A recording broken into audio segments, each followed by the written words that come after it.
మనందరికీ ఎంతో ఇష్టమైన మన family director Shekhar Kammula hits and flops all movies list. Dollar dreams super hit, Anand super hit,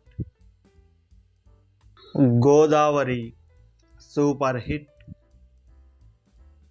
happy days super hit, Avakaya biryani super hit, leader super hit, life is beautiful super hit, Anamika super hit, Fidaa block buster,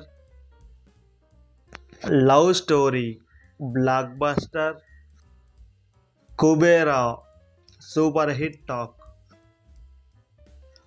friends, మీకు ఈ video నచ్చినట్లయితే please like చేయండి. Thank you for watching.